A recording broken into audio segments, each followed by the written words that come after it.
Did you know the FBI believes there are as many as 25 serial killers active at any given time? However, the Murder Accountability Project believes that number to be closer to 2,000.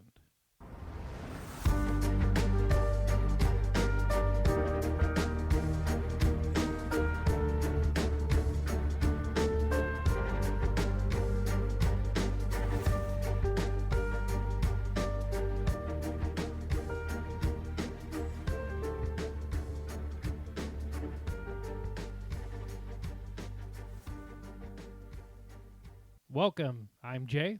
I'm T. We are Fatal Blend. This is where we talk about two things we absolutely love. A little bit of coffee and a lot of true crime. Specifically, serial killers. Serial killers and drink and a new intro. So this weekend is when it's going to go down. You roll your eyes. You but do it'll know happen. we're on episode 50, right? Like you understand that this is episode 50. So I literally, understand it so much. we have 2 weeks until that I understand it new so much. intro That's is why I supposed to be said out. this weekend. I'm not going anywhere. I'm not doing anything. I'm doing an intro. We'll see. We shall see. I'm looking forward to it, I guess, is all I can say. I got some ideas. Got to get online and just see if I can find it, bring it all together. But it'll definitely be different. Definitely be shorter. This way we can get into yakking a lot sooner. New episode will come, or the new intro will come out on our 53rd, 52nd. It'll be our 1 year. 52nd. Yeah, because there's 52 weeks in a year. yeah, so it'll yeah. be the Yeah, I know. 52nd episode that we have done. Yeah.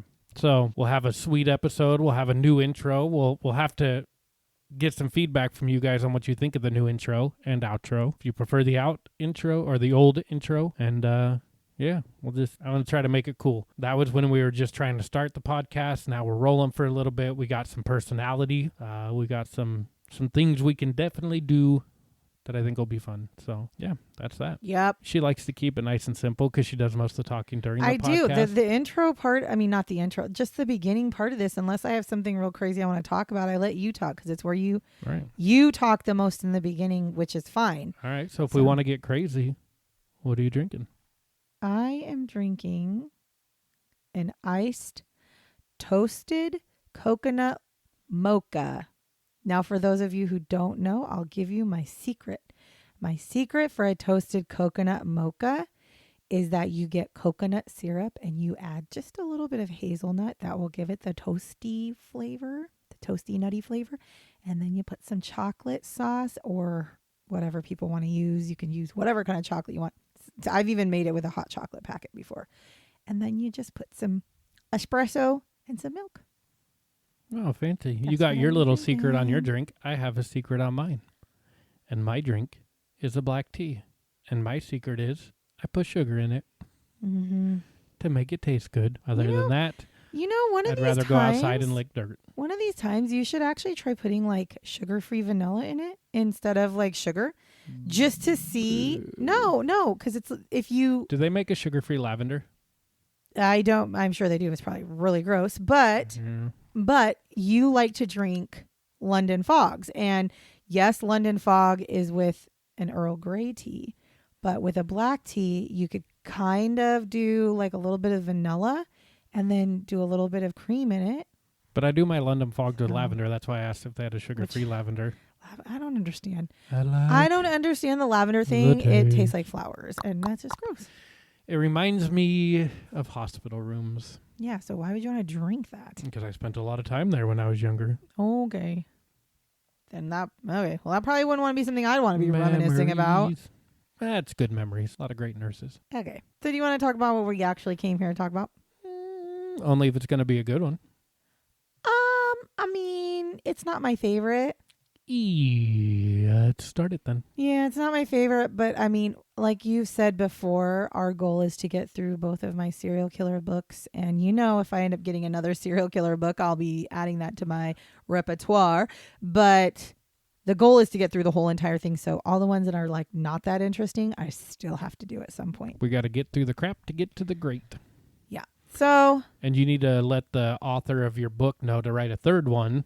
He might have a third one. He's got a ton of books and Yeah, true but like crime specifically that book, though, it's just serial killers. Yeah. All right, so we're talking about a man named Joseph Christopher.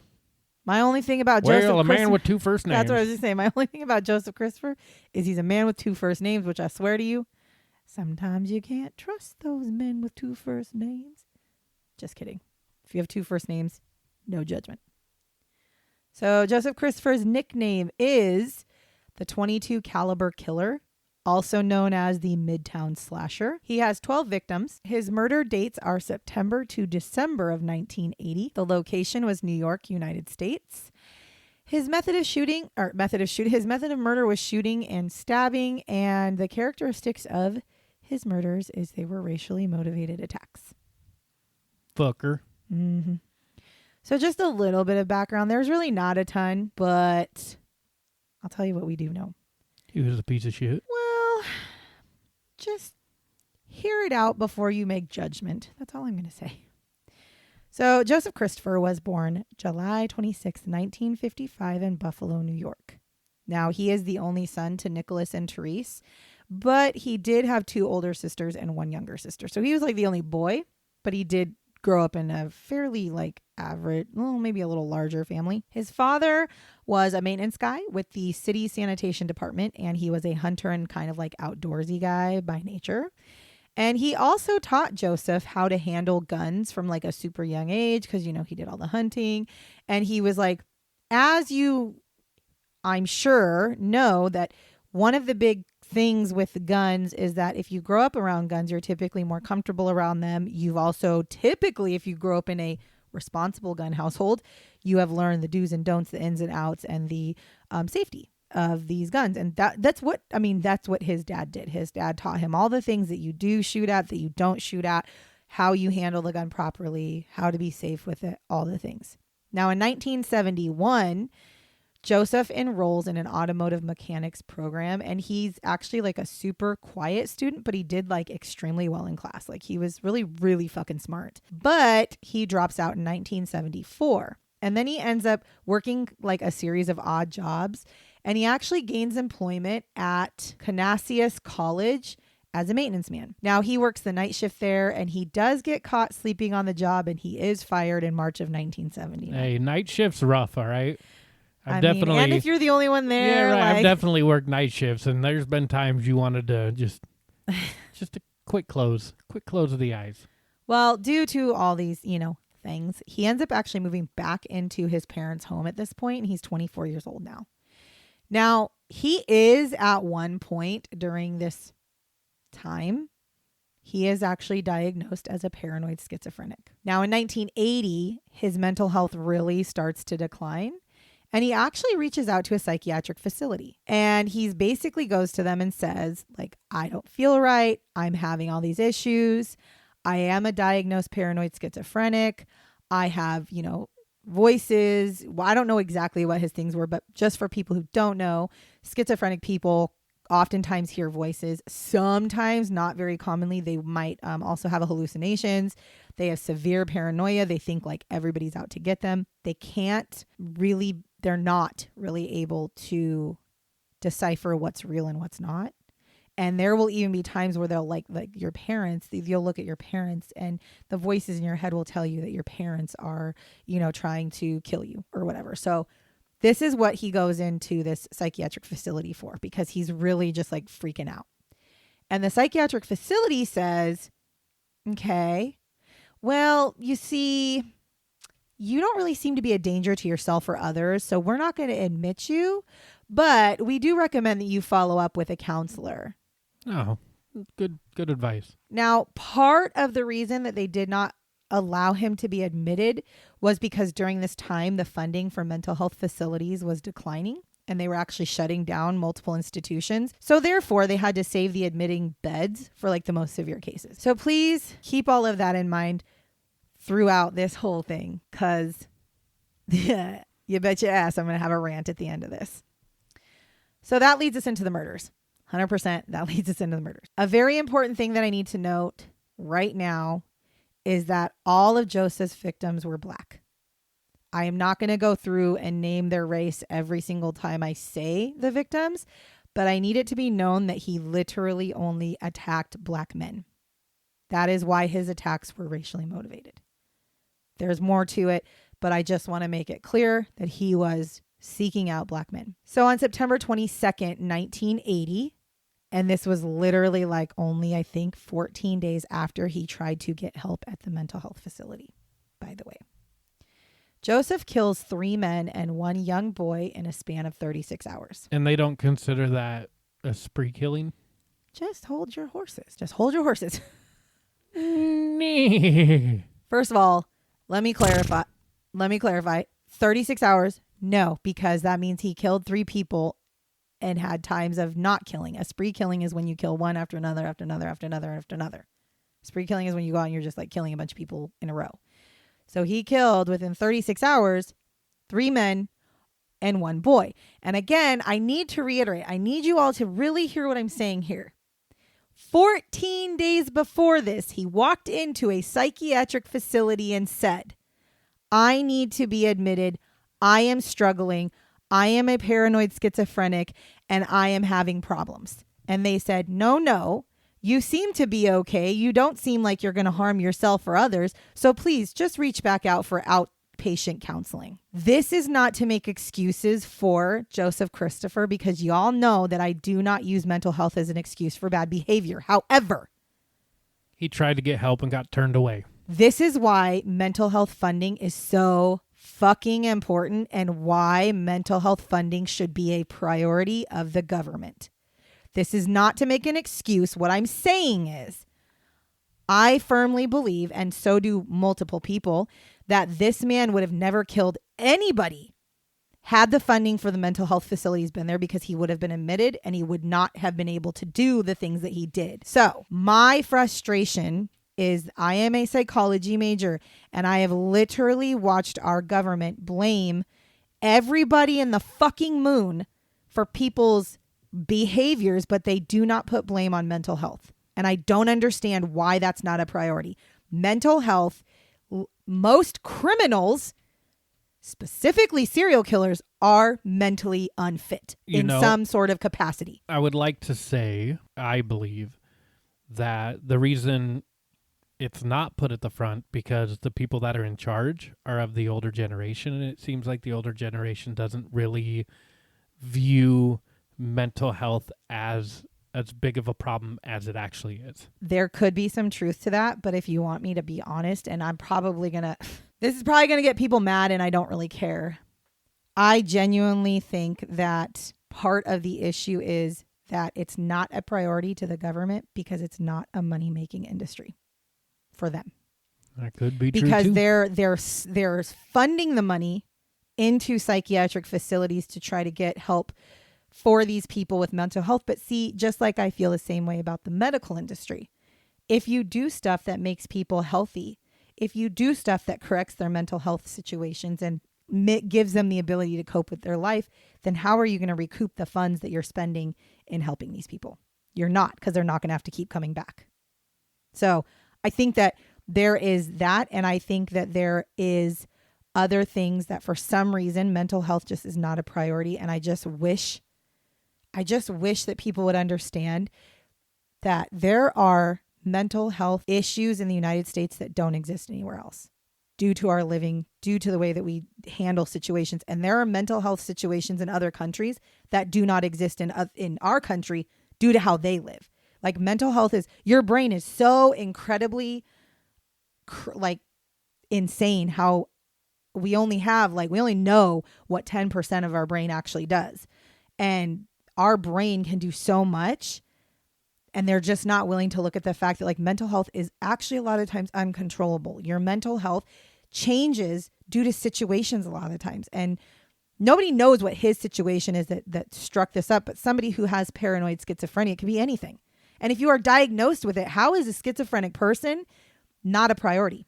Right. They should be at the front of the list. That's what I think bothers me the most is schizophrenic people can live absolutely normal lives as long as they have their schizophrenia under control by counseling and medication and whatever. But when somebody who is a paranoid schizophrenic comes to you and asks for help, and your response is, you don't seem like you're going to harm yourself or others, do you not work with paranoid schizophrenias ever? Have you never fucking, do you not understand how that process works? So anyways, I could go on for hours about this because again, this case, not an excuse. Joseph Christopher deserved what he got.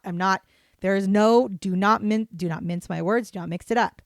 What I am saying is that this could have fucking been avoided is what I'm saying. And I put the blame on the fact that it wasn't avoided, on the lack of mental health funding, but I put the blame on the murders on Joseph Christopher.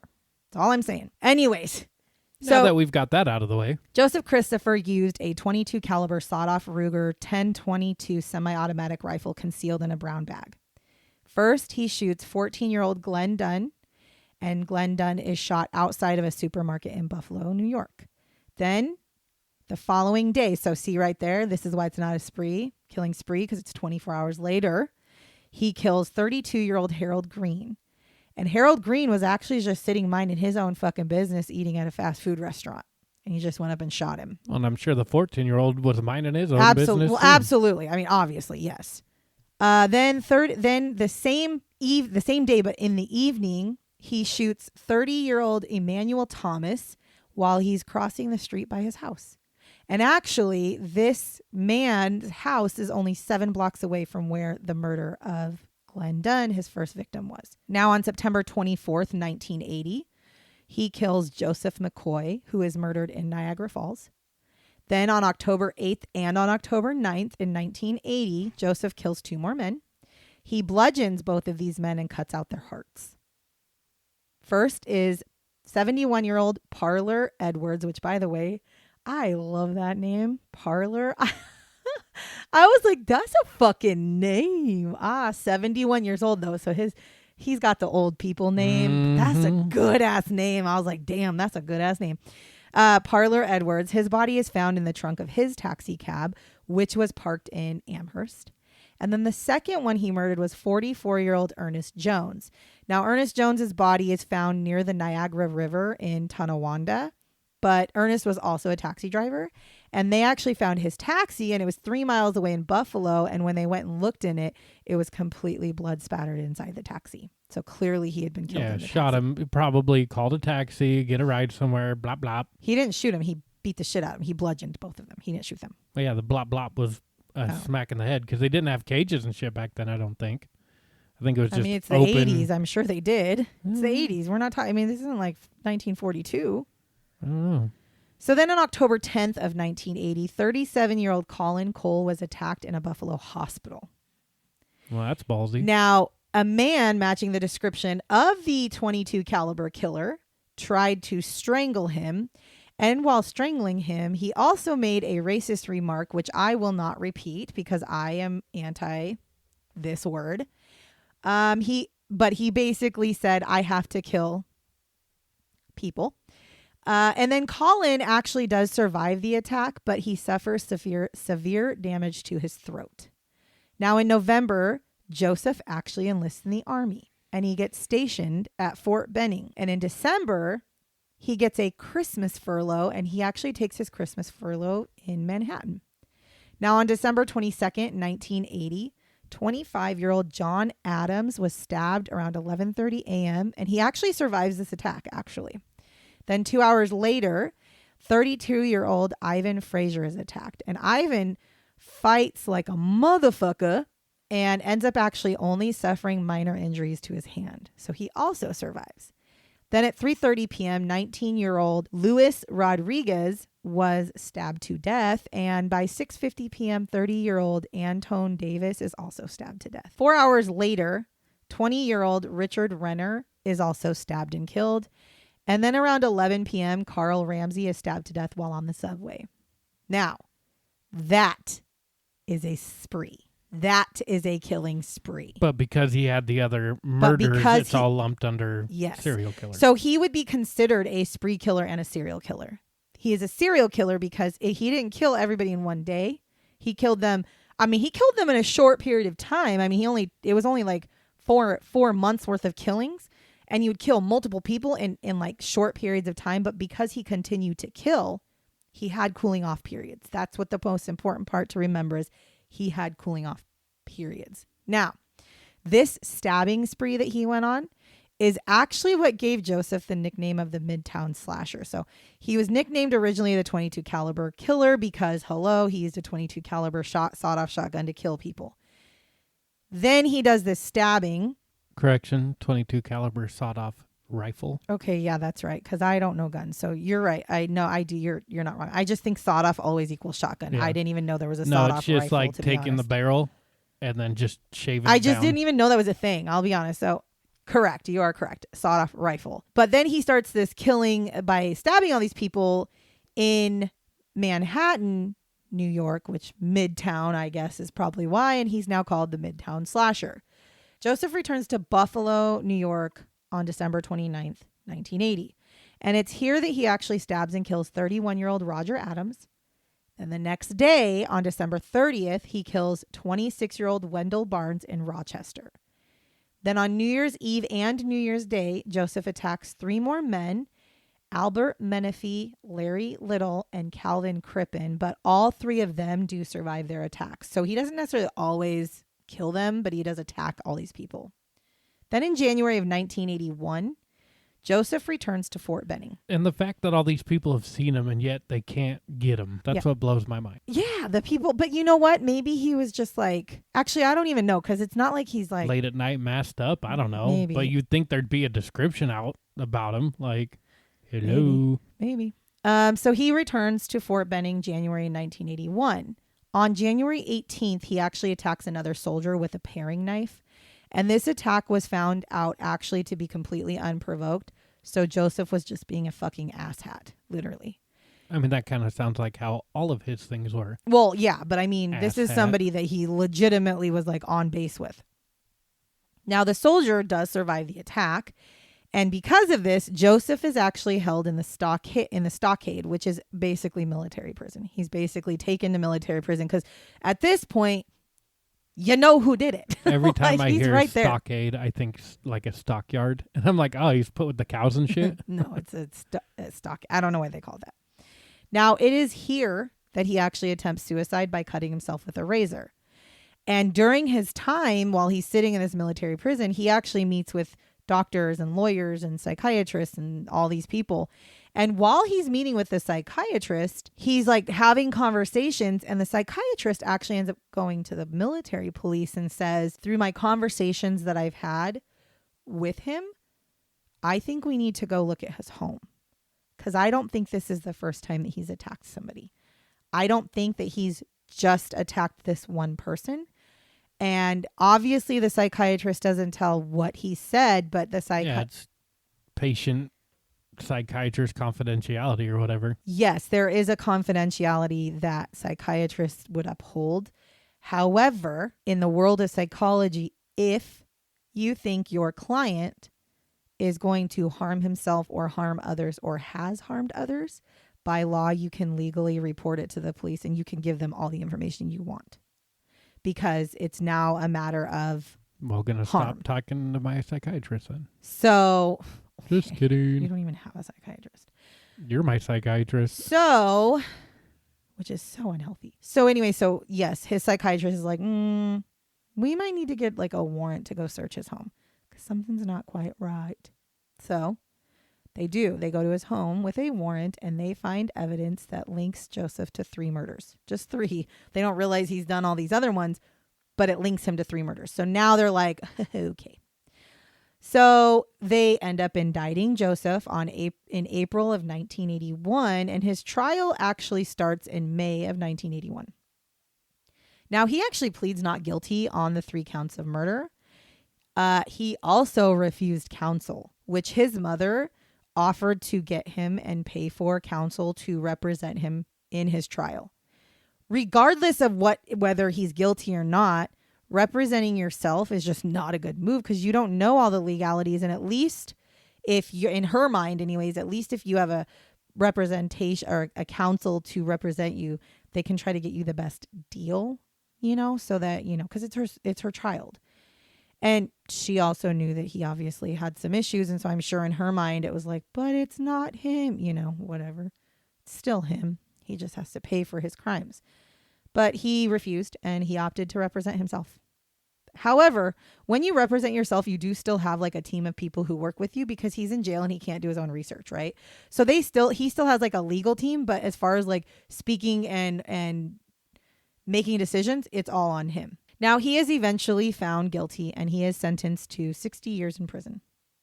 However, this sentence actually ends up getting overturned by a judge, the other judge. So it was overturned by a new judge because the previous judge, the one who, yes, he was found guilty, that judge had actually barred the defense. So again, Joseph Christopher and his team, he had barred them from presenting any testimony from the psychiatric experts that he had seen. And these people would have shared information about, 1, his ability to stand trial, 2, that he's a paranoid schizophrenic, 3, that he could have been held, honestly, he could have been held under some sort of like insanity plea. But because of that, because the judge was like, nope, you can't bring any of his psychiatric backgrounds, evaluations, or anything into the... We want to give him jail time. I mean, fair, but you got to do it right. You got to do it right. If he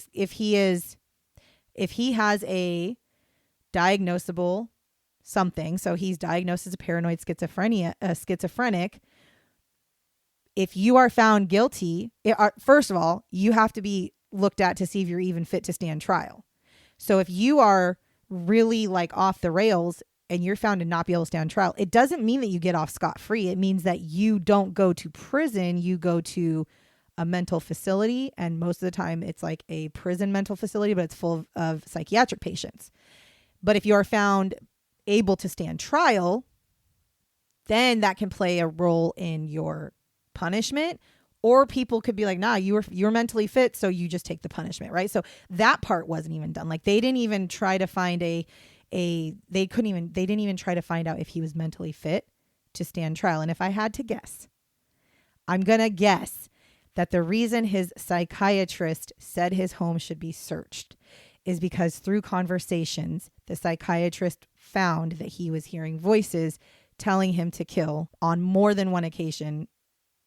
And that would be grounds to, was this person mentally fit to stand trial? And were they sane at the time of their crimes, right? Like that's just the legalities of it. So his 60 years gets overturned. They charge him again. And he goes actually through a psychiatric evaluation and he is found that he is fit to stand trial. And in 1985, he is tried again. And this time he is sentenced to life in prison.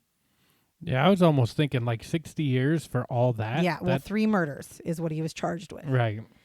Now, he was sent to Attica Correctional Facility, which I have heard awful things about Attica. Yeah. I have heard not even like the treatment of the prisoners, but like the prison itself, like rats, roaches, nastiness. It's rough. Yeah. And then March 1st, 1993, Joseph Christopher actually died due to a rare form of male breast cancer, and he was 37. However, there is another report that he actually died of testicular cancer. But either way, he died of cancer at the age of 37 in prison. I hope it was slow and painful. Now I got some shots. So I don't hope it was slow and painful, because I definitely feel like this person was struggling with a very bad disease, mental health disease. Yep. And I take it back. I wish he would have got help. And he tried. Yeah. Now, I don't think he should have not been in jail.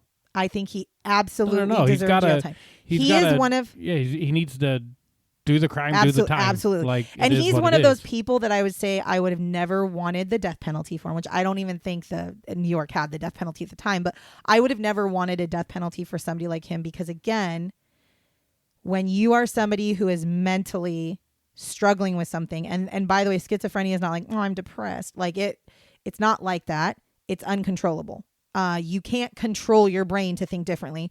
And it's like realistic. And unless I've not been schizophrenic, but I did study schizophrenia when I was in college, and it's very fascinating. And so for me, I do believe that people with schizophrenia who are criminals or killers should not be put to death because of that. I just don't, because they can't genuinely can't control what is going on in their brain.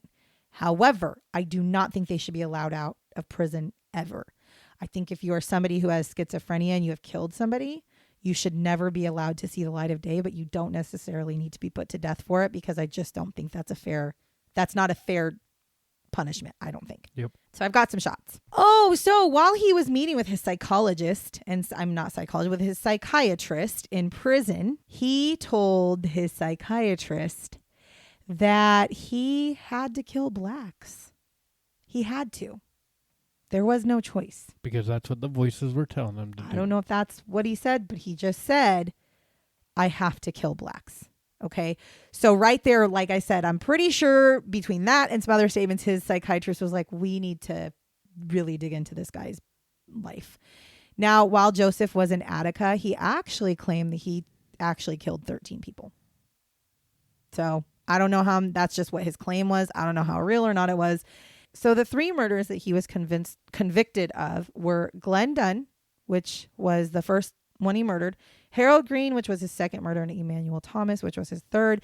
So the whatever they found in his apartment linked him, which was probably the gun, linked him to those 3 murders, which were the first three that he killed with the shotgun. Nope. Rifle. No, with the rifle. My gosh. It is worth noting that so hear me out. While Joseph's attacks were racially motivated, there were many claims by Joseph's family and friends that he was not a racist person. In particular, he had quite a few of his friends who were black come forward and say, there's no way that he could have done this. He's my best friend. We hang out. They tell a completely different story of who this man was versus what he was portrayed as by the police, what he was portrayed what he was portrayed as in his trial, what he was portrayed as in the media. And it was multiple people who knew him personally. Yeah. If he's got schizophrenia, though, Yes. it could be the other. Yes. What's it called? Nope. They're not personalities. It's just voices. Just voices. So, split personality is the other, which is different than schizophrenia. Yes. And it's not split personalities anymore. That's not what it's called. But yes. It's called dissociative identity disorder. But yes, that's a different thing. And you would be correct if somebody was diagnosed as having DID and they had one personality that was racist and one personality was not. Yes, but that's so just his inner monologue was racist. But just his, not even necessarily that, but kind of, right? Like it was whatever the voices, whatever was making him feel a certain way, very well could have been that. And I normally wouldn't even bring that up. Like I'd normally be like, whatever. But again, I'm trying to get across how important it is that mental health be taken seriously. And this is one of those scenarios because you're literally looking at a person who grew up in a group of a variety of fucking people, had very close friends of all different types of people. And then all of a sudden he's diagnosed as a paranoid schizophrenic. And now all of a sudden he's literally killing just black people. So I just want to make that very clear that everybody who knew him personally outside of these crimes said they don't understand because that's not who he was. So I need to reiterate again, it could be said that his attacks being racially motivated was literally because he was schizophrenic.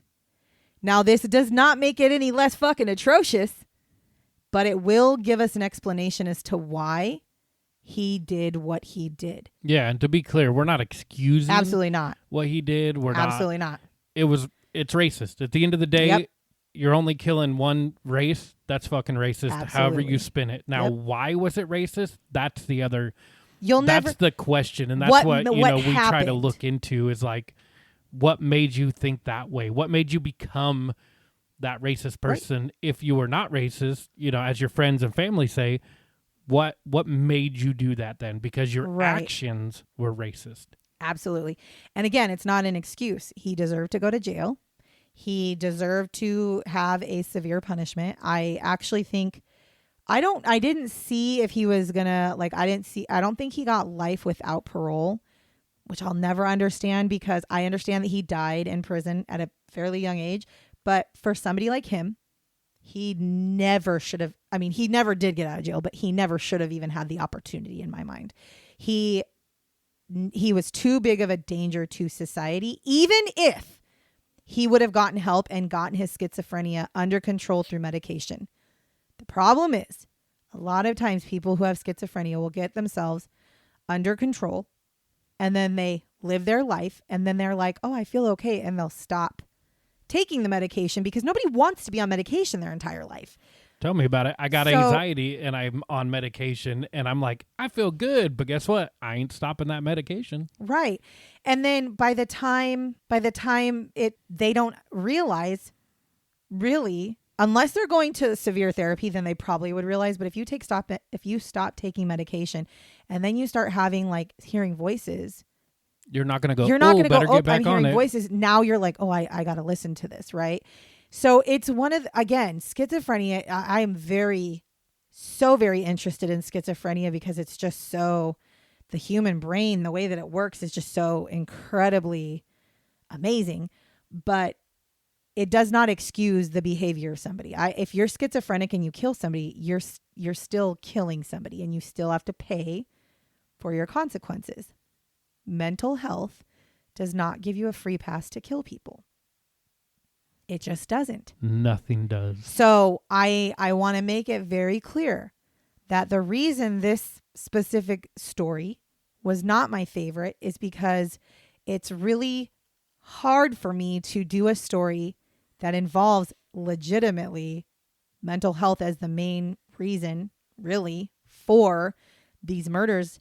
And to see that this man tried to get help, it literally pisses me off because it's not for him. I'm not mad. I'm not mad that he didn't get help for him.